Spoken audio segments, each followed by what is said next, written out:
mecânica quântica consolidou-se, ao longo do último século, como um dos pilares centrais da física contemporânea, não apenas por explicar fenômenos microscópicos com precisão, mas também por desafiar intuições profundamente arraigadas sobre a natureza da realidade.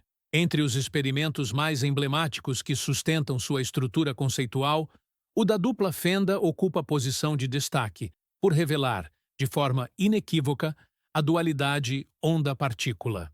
Quando Thomas Young o conduziu no início do século XIX, seu objetivo era apenas demonstrar que a luz se comportava como uma onda. No entanto, nas décadas seguintes, adaptações desse arranjo experimental com fótons, elétrons, átomos e até moléculas complexas revelaram um panorama muito mais complexo. Não apenas a luz, mas toda a matéria exibe características tanto de onda quanto de partícula, dependendo do modo como é observada. Esse resultado tornou-se ainda mais desconcertante quando, no século XX, descobriu-se que a simples tentativa de medir por qual fenda uma partícula passa faz desaparecer o padrão de interferência característico de ondas. O ato de observar aparentemente altera o fenômeno observado, como se a realidade se ajustasse à intervenção do observador. Esse cenário foi palco de um debate histórico entre Albert Einstein e Niels Bohr, no qual Einstein buscava conciliar a observação simultânea de propriedades de onda e de partícula, enquanto Bohr sustentava que tal possibilidade era incompatível com o princípio da incerteza de Heisenberg. Um dos experimentos mentais propostos por Einstein, conhecido como de Duncan, sugeria que seria possível medir o caminho de um fóton pela força minúscula que ele exerceria sobre uma fenda, preservando ainda o padrão de interferência. A posição de Bohr, respaldada pela teoria quântica, era de que a obtenção de informação suficiente sobre a trajetória destruiria inevitavelmente a interferência. Durante décadas, a física experimental pareceu favorecer Bohr. Não se conseguiu demonstrar, na prática, a coexistência simultânea e completa das duas naturezas. O avanço tecnológico, porém, trouxe novas ferramentas de investigação. Pesquisadores do Instituto de Tecnologia de Massachusetts, MIT, exploraram recentemente um arranjo experimental que retoma esse debate com rigor inédito. Ao invés de fendas físicas, empregaram átomos ultrafrios de lítio e de disprósio, organizados com precisão quase cristalina por armadilhas ópticas, que controlavam a posição de cada átomo com espaçamento uniforme. Esses átomos, resfriados a temperaturas próximas do zero absoluto, funcionavam como centros de espalhamento para fótons vindos de feixes de luz extremamente fracos, de modo que cada átomo tivesse probabilidade de espalhar apenas um único fóton. O objetivo era simular a passagem da luz por duas fendas, mas com controle preciso sobre a incerteza quântica da posição dos átomos. A chave do experimento estava no ajuste do confinamento atômico. Ao alterar a intensidade dos lasers de aprisionamento, os pesquisadores modificavam a imprecisão na posição de cada átomo. Quando essa imprecisão era maior, o espalhamento da luz apresentava comportamento ondulatório. Quando menor, revelava características de partículas. Essa transição não se devia a efeitos mecânicos, como uma suposta mola proposta por Einstein, mas sim a uma relação intrínseca entre a incerteza de posição e momento prevista pela teoria quântica.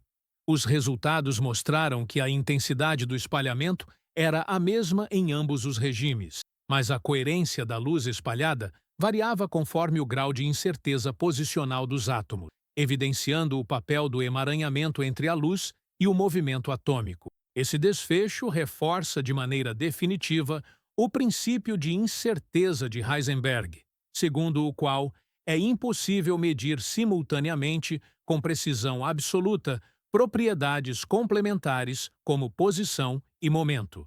O controle experimental da incerteza permitiu transitar gradualmente entre os comportamentos de onda e de partícula, mas nunca preservá-los plenamente ao mesmo tempo. Trata-se de uma confirmação experimental não apenas da impossibilidade defendida por Bohr, mas também de que tal impossibilidade não é um artefato de limitações técnicas, e sim uma característica fundamental da natureza quântica. A relevância desse trabalho não se limita à sua contribuição conceitual. Ele estabelece uma nova metodologia para explorar fenômenos quânticos com átomos individuais e feixes de luz, permitindo estudar em detalhe interações entre matéria e radiação sob regimes de controle extremamente finos. Pesquisas futuras podem aplicar esse arranjo a átomos em estados de superposição ou explorar sistemas de múltiplos pacotes de ondas atômicas, investigando como a coerência e o emaranhamento emergem ou se dissipam. Além de reforçar fundamentos, abre-se um campo para experimentos que investiguem a fronteira entre o comportamento clássico e o quântico em sistemas cada vez mais complexos. Se considerarmos que esse resultado surge cerca de um século após os debates originais, é notável que a física quântica continue a resistir a testes cada vez mais rigorosos. Einstein, cujas contribuições para a ciência são incontestáveis, mostrou-se nesta questão específica menos alinhado com o que as observações posteriores confirmaram.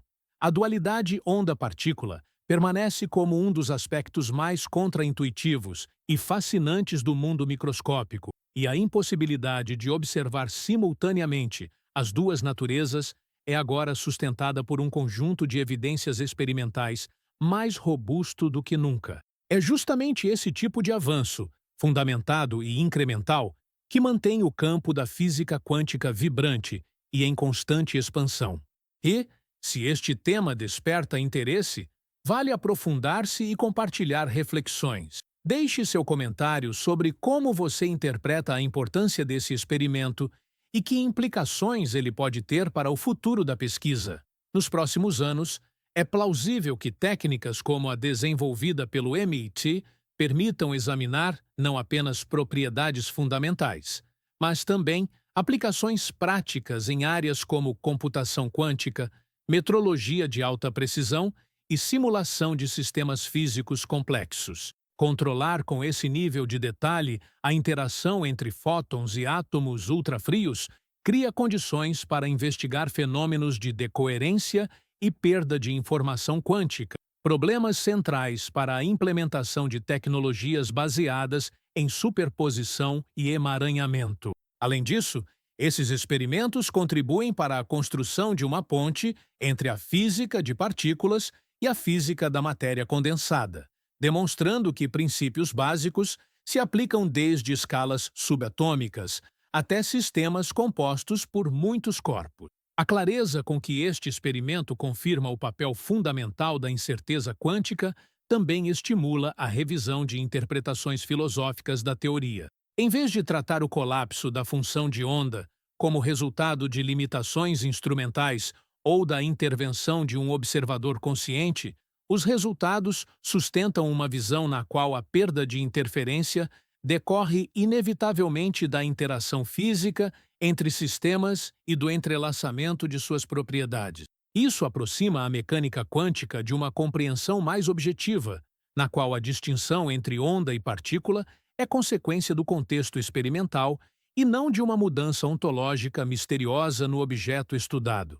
Essa abordagem experimental, precisa e controlada, ao invés de encerrar debates, tende a reorientá-los. Ao fornecer uma base empírica sólida, permite descartar hipóteses que não resistem a testes e concentrar esforços em explorar novas fronteiras conceituais. Como ocorre em outras áreas da ciência, avanços assim não substituem as teorias vigentes, mas as refinam, esclarecendo limites e condições de validade. A física quântica, construída sobre uma série de paradoxos aparentes, continua a mostrar que muitos desses paradoxos resultam mais de expectativas herdadas do que de inconsistências internas. Se há algo que a história desse experimento revela, é a importância da persistência e do aprimoramento contínuo das ferramentas de investigação.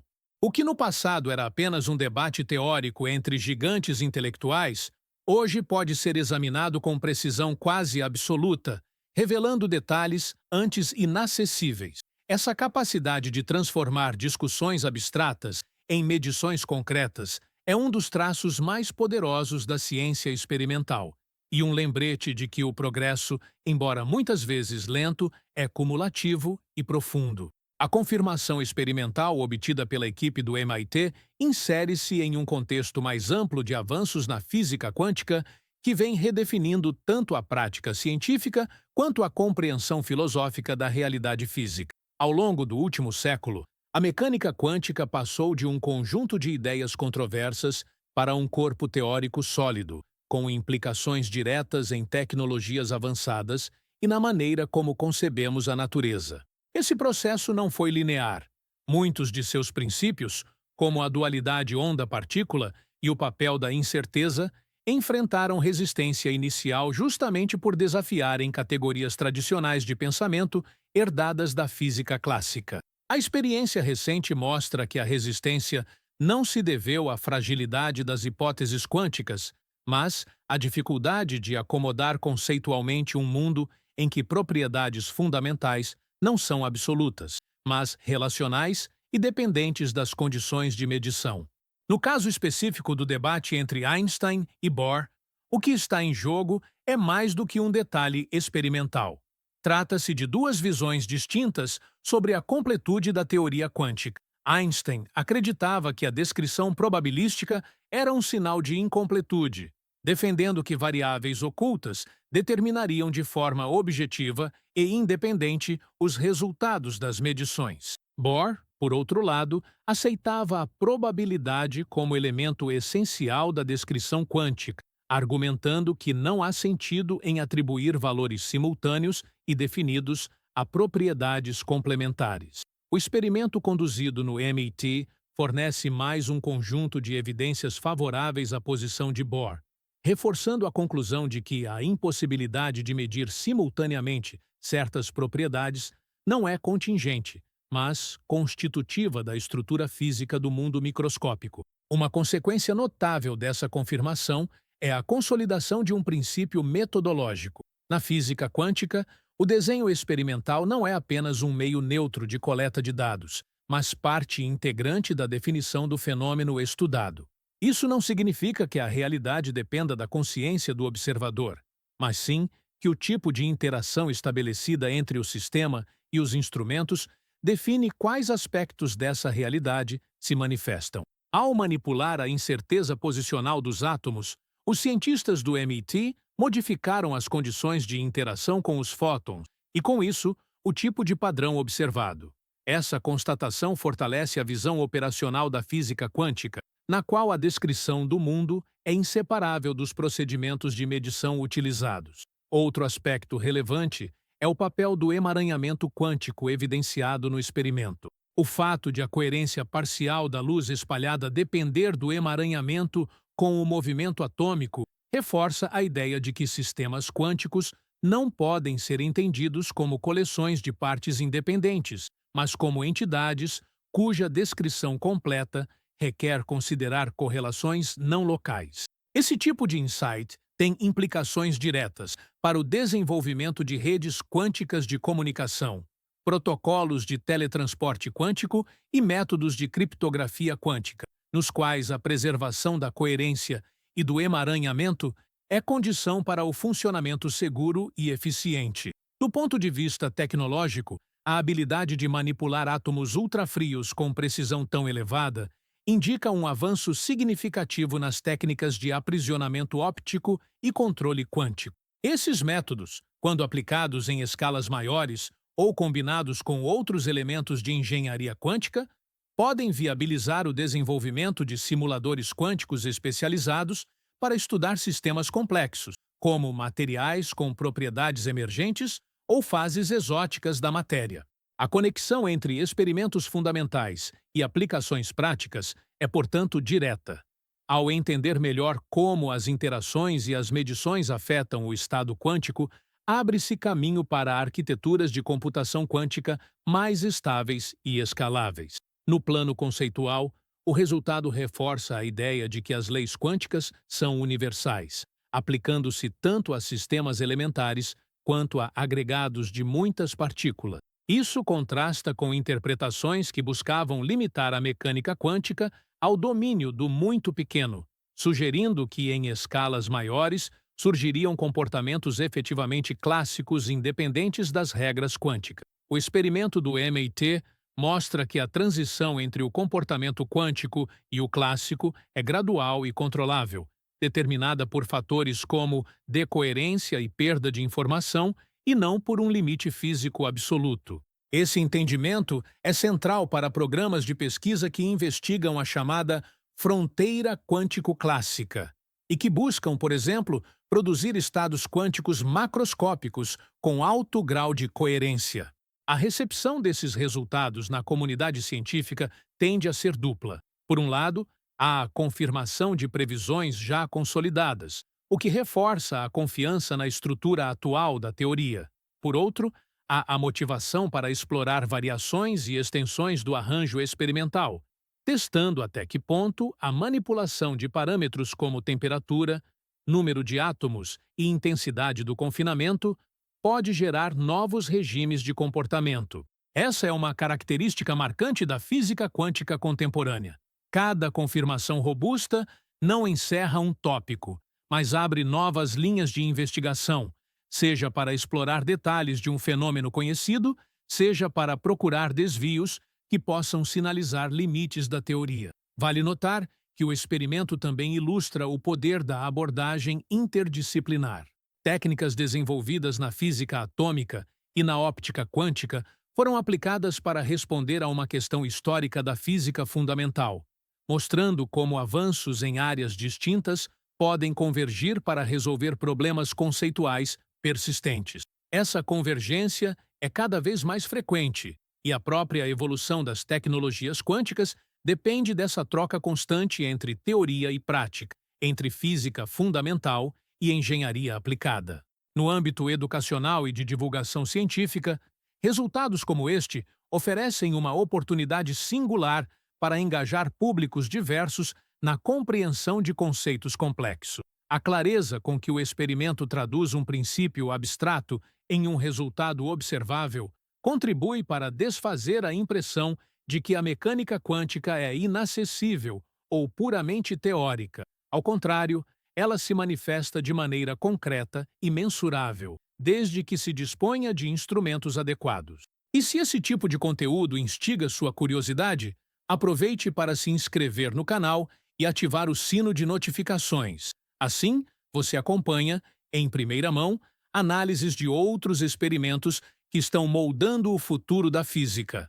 Em termos de impacto a longo prazo, a validação contínua dos princípios quânticos fortalece a base teórica sobre a qual se apoiam diversas tecnologias emergentes. Isso é particularmente importante em um momento em que setores industriais e governos investem pesadamente em pesquisa e desenvolvimento de soluções quânticas, desde sensores de altíssima precisão até sistemas de comunicação invioláveis. A confiabilidade da teoria, respaldada por evidências experimentais cada vez mais rigorosas, reduz incertezas no planejamento e aumenta a probabilidade de que investimentos nessa área resultem em aplicações funcionais. No campo mais filosófico, permanece a questão de como interpretar a realidade descrita pela mecânica quântica. Experimentos como o do MIT enfraquecem abordagens que tratam os limites de medição como simples falhas instrumentais e reforçam visões que integram a incerteza e a complementaridade como aspectos fundamentais da natureza. Embora ainda haja espaço para interpretações distintas, como a de muitos mundos, a de colapso objetivo ou as baseadas em teorias de variáveis ocultas não locais, o conjunto crescente de dados favorece interpretações que preservam o núcleo da teoria original, ainda que o complementem com perspectivas mais amplas sobre o significado da função de onda e do papel da informação. Ao final, a lição central desse experimento é dupla. Primeiro, reafirma a robustez da teoria quântica ao submeter um de seus postulados centrais a um teste experimental altamente controlado. Segundo, demonstra que a fronteira entre a física teórica e a experimental é cada vez mais permeável, com avanços em um lado impulsionando progressos no outro. Essa sinergia é essencial para que possamos continuar expandindo nosso conhecimento e explorando as possibilidades, tanto práticas quanto conceituais, que a mecânica quântica oferece.